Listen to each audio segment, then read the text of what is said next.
Talk to me.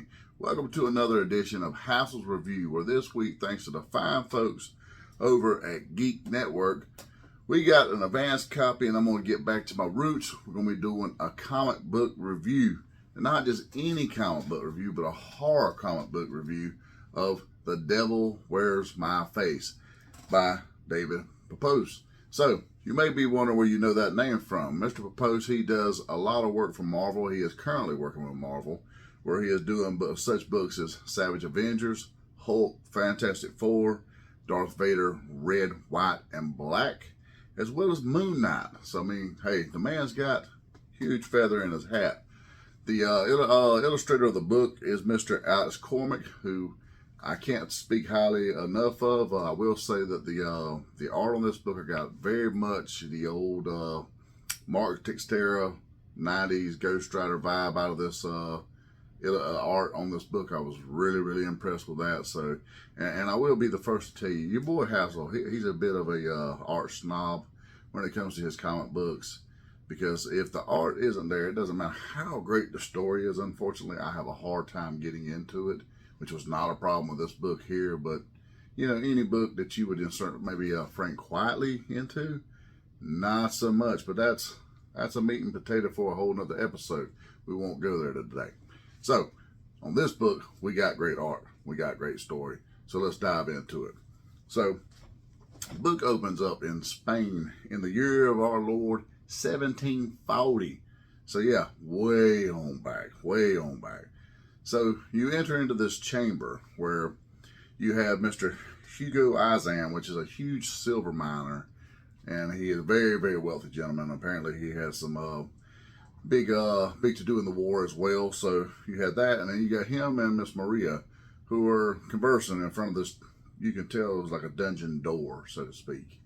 And in there, you can hear some voices. Well, when you go in there, there lies his son, Mr. Santiago Izam, who is possessed. And he is in there with another priest, who apparently is the third priest, to go in there and attempt this exorcism. And very quickly after this priest is in there, you can tell his faith is wavering. It is not a good day for him. He is terrified. Closer he gets, the worse it gets, and next thing you know, very quickly he kills this priest, mommicks him up. He's done for, and it's pretty graphic. I give the credit. They got the blood, the guts. Really good kill scene there. I enjoyed that very much, which makes me sound really terrible, doesn't it, people? Don't think poorly of you, boy. I just like horror. However, he kills him. Then afterwards, he literally sits down and allows him to chain him back up. So he's done his portion. And he tells his father to feed him more priest. So that's pretty creepy there. But the demonic possession part looks really good. It transferred well. He done a really great job of the art on this right here. We shoot across the water to the good old Rome and the Vatican, where we're introduced to Father Franco Ferri. He is apparently, you find out he is an abandoned orphan of a prostitute. So as such, he tends to walk the streets of the Bordello district at night and try to save poor souls there, so to speak. While also pondering why his mother done him this way. You know, he got mommy issues. It happens. Who doesn't have some issues nowadays? Maybe if he had had a mental health chat line, he might have been a little better off, but he wasn't. He had the church. So you're introduced to him, and he's pretty much in there doing a confession. And you don't know who the priest is that he is confessing to at the time there, but he's, speaking of his faith wavering, and, he's uncertain of his path, so to speak. Because apparently in the church, the priests that perform the exorcisms were looked down pretty poorly upon, which is crazy to think, because these would be men I would hold myself as to have the greatest of faith. But not so much in the Catholic Church. So he's, the priest asked him about his last exorcism, and he tells him he was in the Bordello district, and he happens upon this old woman who is possessed. And he has a pretty decent battle back and forth with her. And she dies in process of expunging the demon from her. And this is really sticking with him, you know, it would bother him, and rightfully so. If you know, I would think any exorcism would stick with you and really bother you, but an elderly woman passing away, I can get that or whatnot. So you leave out of there, and there's apparently the Pope is in poor shape, and so there's a little bit of a turmoil within the Vatican's inner circle, so to speak, as who will be the next Pope once he finally takes his dirt nap and rides off into the sunset. And, you know, you got some bickering back and forth on all these sorts of things, and you're introduced to a inquisitor by the name of Mancini, who is, he's a bit of a dick, no lie, he's a bit of a dick. And very quickly, him and Varie, they do not jive. They're kind of at one another's, you know, nose to nose there for a second. And Mancini, he tells him, he pretty much spits upon him and acts like he's, you know, trash because, you know, he was a bastard. He was just left upon the church's doorsteps. And this is where Cardinal Pentecost comes in, who is a very highly respected man. And he apparently is the man who raised Varie as his own. He took him as his son and brought him up in the church. And he quickly, you know, draws a line in the sand and, you know, squashes the little beef between the two. But at the same time, tells Varie, you know, hey, this is not somebody you want to make a villain out of you, or an enemy out of, so to speak. I apologize. So he squashes things, and, you know, you can tell there's their father-son bond there, whatnot, and they talk, and you get really wholesome vibes out of Cardinal Pentecost, so to speak, which is a crazy name for a man, seeing as that is an entire sect of, you know, Christianity. But hey. So, next thing you know, Varie is back in confession. And you have got to admire the Catholics' devotion to confession. God bless him. He is back in confession again, and he's talking again. And at this point in time, this is where Cardinal Fortanu is entered in. And he's a really scummy-looking fellow. You see him in a few panels in the during the inner workings of the circle there, where they're kind of, you know, all going back and forth with one another. So you get the vibe. Like, he's even got the little greasy comb over. He just looks like a creep. So he starts to inform him about the dealings with Hugo Izern and his son Santiago, who is possessed, and how he needs to send him on this quest to help rectify this poor soul. And he's like, why me? And why this guy? Why is this so important? And basically, he lets him know it's real quick. It's a money thing. You know, this guy is a wealthy silver miner. The church needs money. So if he can go save this poor kid's soul and prosper the church, so to speak, it's a win-win. And, you know, which is really sad because, you know, this is kind of how things really worked back then. I mean, they wasn't so much worried with the souls of the poor and unfortunate as well as they were the rich and fortunate, so to speak. So I commend Mr. Pepose on this right here. I really like the foreshadowing and really diving into what's really the onion, so to speak, of the old Catholic Church back in the day. And I'm not knocking the current Catholic Church or anyone's religion, just so we know here. So he hops on a boat and he goes to Spain, where he is meted by Miss Maria and Hugo. I apologize, Hugo. And, you know, they let him know real quickly, hey, that we've already had 3 priests who have been murdered here.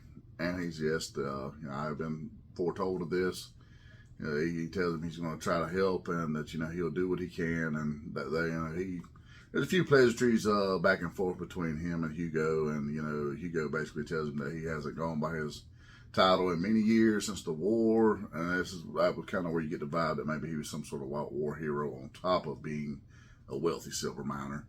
But he brings him into the castle, and, you know, they go to the area where Santiago is, which is where, at this point, Varie and Maria start having a little bit of a back and forth, and she tells him that, you know, her and pre-possession Santiago were very close. They, you know, I couldn't really tell they were more romantic or they were just, you know, really great friends. But that'll get, you know, apparently delved into in later books.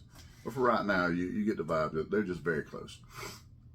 And she says he was a very sweet soul, and, you know, that she knows he's still in there. She's got hope. She's a pure lady. And then at this point, this is where he realizes, because she has a premonition, and he realized she's a lady that also has visions. And, she's talking about how she's, scoffed at, and it's more of a curse and he tells her, no, it's not a curse, it's a blessing. This is something you should be proud of, and, just really it's a gift from God. So she's having premonitions, and, you get this back and forth between the two of them there, and it's like, okay, that's pretty cool. So at this point, she opens the door and she allows him to go in there with possessed Santiago. Very quickly, he lets him know, well, hello, Vere. So he's like, oh, so you know my name. He said, I know many things about you. And, he, at this point, he lashes out and makes an attack attempt. But, of course, the chains stop him, just shy of Vere. And Vere tells him, he says, you knew the chains wasn't going to allow you to do this, so why did you do this? You know my name. Tell me yours. And he tells him, well, Legion will suffice for now. Which is really cool. Anytime, you get the old Legion throwback there, from some of the other possession movies, such as The Exorcist 2 and a few others. That's always pretty neat to me. So, like, hats off to you. You've done your homework. I like that. And very quickly, they start to have this battle. And Vere, he's putting the old 1-2, the cross, the water, all the works on him. And at first it seems to be, doing its thing, so to speak, or whatnot. And then the chains snap. And holy shit, when the chains snap, it's like, it's on. He grabs Vere, and then he tells him very quickly that, he knows what his weakness is. And his weakness was he thought he could face the devil himself.